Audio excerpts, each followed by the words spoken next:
जय जोहार जय आदिवासी दोस्तों તમે વિડીયો ધ્યાનથી જોજો અને ધ્યાનથી સમજજો એટલે તમને હકીકત શું છે ને એ સમજાશે આ વિડીયોમાં બરાબર।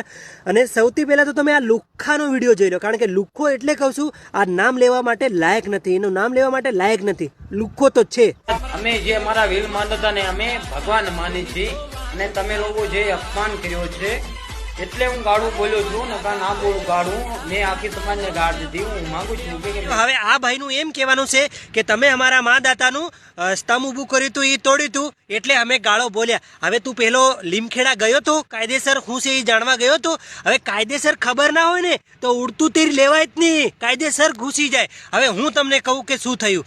હવે લીમખેડાની અંદર જે સ્તંભ તોડ્યું હતું આપણા લોકોએ, તો હવે એની પહેલાં એ લોકોની 14 તારીખે એક રેલી નીકળી હતી બરાબર। હવે રેલીની અંદર મને એવું કંઈક જાણવા મળ્યું છે કે એ લોકોએ આપણા આદિવાસી સમાજના દુકાને તોડી અને શાકભાજી ઢોળી અને આપણા આદિવાસી સમાજના લોકોને મારવામાં આવ્યું અને અભદ્ર શબ્દોથી ઉપયોગ કરીને કીધું કે તમે બિલડીઓ નીકળી જજો અહીંથી। હવે અમે કંઈ એવા નીકળે એવા કંઈ કાચા નથી કે નીકળી જઈ, તમારો અમારું દેશ છે બરાબર, તમારું એકલાનું નથી કંઈ।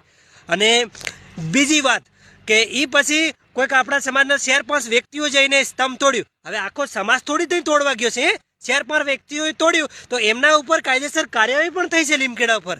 લીમખેડામાં એવું નથી કે નથી થઈ, હું પણ લીમખેડાની નજીકનો તો મને ખબર છે, કાયદેસરની કાર્યવાહી પણ થઈ બરાબર। અને હવે બીજી વાત કે કડાણા ડેમ ઉપર અમારું ભગવાન બિરસા મુંડાનું સ્ટેચ્યુ તોડ્યું તો અમે કોઈ સમાજનું નથી નામ લીધું કે ભાઈ આ સમાજે અમારું સ્ટેચ્યુ તોડ્યું અને આ સમાજે અમારું એમ કર્યું, અમે કોઈને નથી કીધું। તો તમે કેમ બોલો છો અમારા સમાજ વિશે ડાયરેક્ટ કેમ બ્લેમ લગાવો છો કે અમે જ કર્યું એમ? હવે કર્યું છે 4-5 લોકો એટલે આખો સમાજ કરવા આવ્યો હતો ત્યાં આગળ? આ લુખ્ખો જે બી હોય એને કહી દઉં, તારે હકીકત પહેલાં જાણી ના હોય ને તો આ બધા ગફલા કરાય જ નહીં। અને હવે તું બસવા માટે જે બી કાવતરું કરતો હોય ને તો તું ભૂલી જજે, કારણ કે તું બસીશ તો કાયદેસર નહીં। અને બીજી વાત, જે બી આ અમારા ઠાકોર સમાજ અને આદિવાસી સમાજ વિશે જે આરકે ઠાકોરની નામની આઈડી છે એમાં એક રેકોર્ડિંગ અપલોડ કરે છે એ ભાઈ કે આ જો ઠાકોર સમાજ વિશે ગાળો બોલે, તો ભાઈ જે અમારા છોકરે ગાળો બોલી હતી તો એને તને રેકોર્ડિંગમાં પણ માફી માંગી છે, એવું નથી કે નથી માંગી, પણ એ રેકોર્ડિંગ આ લોકોએ નાખ્યું નથી। અને પહેલી વાત કે આ ઠાકોર શેઠ નથી, આર્યાઈ છે કોળી, એટલે ઠાકોર સમાજનું અને આદિવાસી સમાજનું ઝઘડો કરાવવા માંગે છે આર્યાઈ બરાબર। હવે આજે આ મોટા વાળવાળો છે ને આર્યો ભય દાવો છે કે ગમે ત્યારે એને ખાલી એક પોઈન્ટ જોવે એટલે ઝઘડો કરાવવાનો, વિવાદ કરાવવાનો અને આના ફોલોવર વધારવાના અને વ્યૂઝ માટે આ કરે છે। તો વ્યૂઝ માટે કરતો હોય ને તો ભૂલી જજે, તને કહી દઉં બરાબર, તું વ્યૂઝ માટે આ બધું કરતો હોય ને તો ભૂલી જજે। જેટલા બી મારા ઠાકોર સમાજના ભાઈઓ વિડીયો મારો જોતો હોય તો તમારી નજીકનો આ ભાઈ હોય તો એને સમજાવી દો કે તારે ભાઈ તારે પર્સનલ લડાઈ કરી તો તું તારા સમાજનું નામ યુઝ કર ને, અમારા ઠાકોર સમાજનું નામ કેમ યુઝ કરે છે એને કહો તમે જઈને। આ ખોટી વિવાદો ગલાડે છે એટલે તમારા નજીકનું હોય તો આને કહેજો, બાકી કાયદેસરની કાર્યવાહી તો આની પર પણ થાય છે।